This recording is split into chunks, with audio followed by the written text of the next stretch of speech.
All right, we're about to dive into a really fascinating idea today, one that might feel completely backwards at first. We're always told that understanding each other is the key to, well, everything. But what if that's not quite right? What if our inability to fully get inside someone else's head isn't a curse, but actually a blessing? Let's explore this pretty wild idea and just see where it takes us. I mean, it's the fundamental question, isn't it? Why do we fight? We see it everywhere, online, in our politics, maybe even at the dinner table sometimes. We argue, we clash, we try so hard to make people see things our way, and it often just doesn't work. The usual answer is, oh, it's just a lack of understanding. But the source material for this explainer has a totally different take. And there it is, the big bombshell claim right at the heart of our text. It's arguing that incomprehension isn't the problem at all. It might just be the solution. That it's actually a form of protection, a way to stay sane. So, how in the world could that be true? Well, to get to the bottom of it, we have to start by looking at what belief really is. Okay, so our first section here is called the wall of belief. And this is all about how what we believe on the inside shapes how we act on the outside, especially when we're in a disagreement. Now, this is a really fascinating psychological insight. The text is basically saying that the people who shout the loudest, the ones who are just obsessed with converting you to their side, they're often the most insecure in their own beliefs. It's almost like their conviction is so shaky that they need you to agree with them just to prop it up. That aggression, it's not strength. It's a sign of weakness.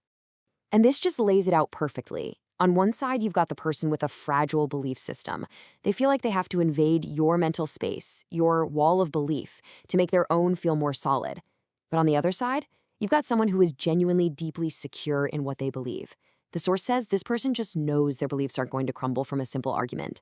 And because of that security, they feel zero need to go on the attack or trespass on what you believe. They can just let it be. Okay, so let's take this idea from the world of abstract beliefs and get way more personal. Let's move into our next section, the sanctuary of pain. So the text introduces this incredibly powerful and honestly beautiful concept, seiki. It translates roughly to a sacred space or a sanctuary. And the idea here is that every single person's pain, their own personal suffering, is its own unique universe. It's so deeply personal that you can't compare it to anyone else's, and you shouldn't even try. This inner world is sacred ground, and it needs to be respected. This quote just nails the whole spirit of seiki. It's a statement of pure humility, of deep respect. It's the ability to admit, you know what, I have no idea what you're actually going through. And, this is the key part, it accepts that limitation not as some kind of failure of empathy, but as the right way to be. Sometimes, the most compassionate thing you can do is say nothing at all.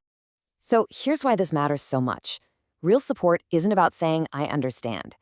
In fact, the text argues that wanting to taste someone else's pain, to try and feel what they feel, is actually a kind of violation. It's a selfish need dressed up as empathy.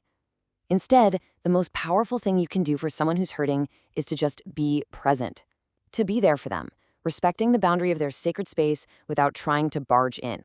All right, now let's push this whole idea to its absolute craziest extreme with a little thought experiment. Welcome to what our source calls the hell of perfect empathy.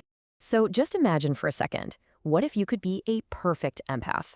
What if you could feel exactly what everyone else is feeling and understand every single viewpoint with total clarity? We usually think of that as a superpower, right? Something almost godlike.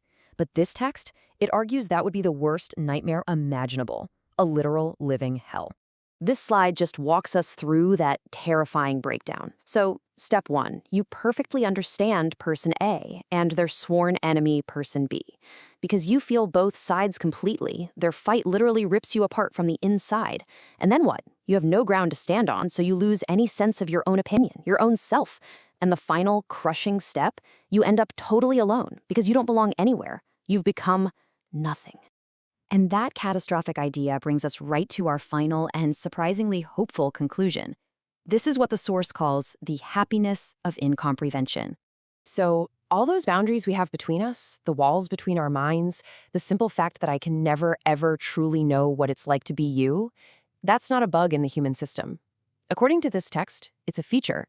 It's a necessary firewall that protects who we are, that keeps us sane and allows us to exist as separate, whole individuals. And there you have it, the final takeaway. This isn't some loud, jumping for joy kind of happiness. It's a quiet happiness, a peaceful one. It's the relief that comes from not having to carry the weight of every other person's world inside your own head. It's the freedom to just be you, secure in who you are, while being respectful of the sacred spaces and everyone else. So I'll leave you with this to think about. Your own life, your own experiences, that unique pain or history that nobody else can ever fully grasp. What is your Seiki? Because recognizing that sacred space inside yourself might be the very first step to truly, deeply respecting it in everyone else. Thanks for exploring this with me.